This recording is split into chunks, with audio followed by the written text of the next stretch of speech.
திருவாரூருடைய வளர்ச்சிக்கு அரசிடம் நாங்கள் எதிர்பார்க்கிறதெல்லாம் தனிநபர் வருமானம் இல்லாத தமிழ்நாட்டிலே ஒப்பிடத்தக்க அளவில் திருவாரூர் மாவட்டத்தில் தான் தனிநபர் வருமானத்தில் மிகவும் பின்தங்கிய மாவட்டம்.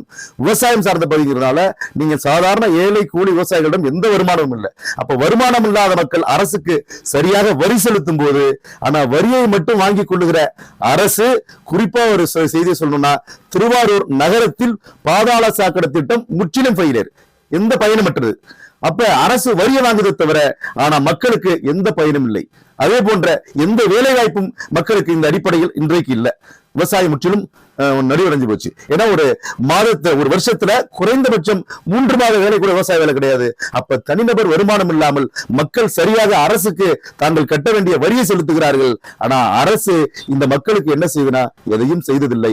இன்னும் சொல்ல போனா திருவாரூர் மாவட்டத்துல திருவாரூருக்குள் இன்றைக்கும் குடிமனை பட்டா இல்லாமல் 50% மக்கள் இருக்கிறாங்க.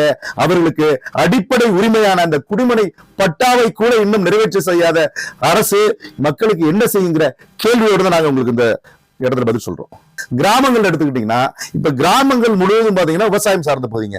கிராமத்துல வாய்க்காலோ ஆறுகளையோ இல்ல அங்க இருக்கிற சிறு வாய்க்கால்களையோ எதையும் தூர்வாராம, அங்க காவிரி இருந்து தண்ணி வந்தா கூட கடமடை வரலையும் போய் சேராது. ஏன்னா கிராமங்கள்ல தண்ணி வந்தாதான் விவசாயம் நல்லா இருக்கும். விவசாயம் நல்லா இருந்தாதான் விவசாயத்திலிருந்து வர வருமானத்திலிருந்து மக்களுக்கு செழிப்பா வாழ முடியும். அப்ப தண்ணி வர்றதும் அங்க ஒரு பெரிய சிக்கல்.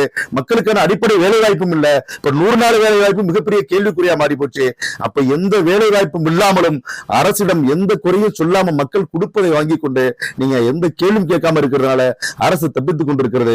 கிராமங்கள் வளர்ச்சிக்கு மக்கள் தான் முதன்மையானவர்கள். ஆனா மக்களுக்கு எந்த வருமானம் இல்லாம இருக்கிறத நீங்க அரசு கொஞ்சம் கூட ஏறெடுத்தும் பார்ப்பதில்லை. அதனால அரசாங்கம் இனியாவது மக்களுக்கான வருவாய், அவங்களுக்கு வருமானத்தை நீங்கள் பெற்று தராமல், அவருடைய அடிப்படை உரிமைகளை பாதுகாக்காம நீங்க அரசாங்கம் வெறும் எலும்பு துண்ட மாதிரி 1000 போடுறோம் 2000 போடுறோம்னு சொல்றது எந்த வகையிலும் சாத்தியமானதில்லை என்பதுதான் எங்களுடைய கருத்து.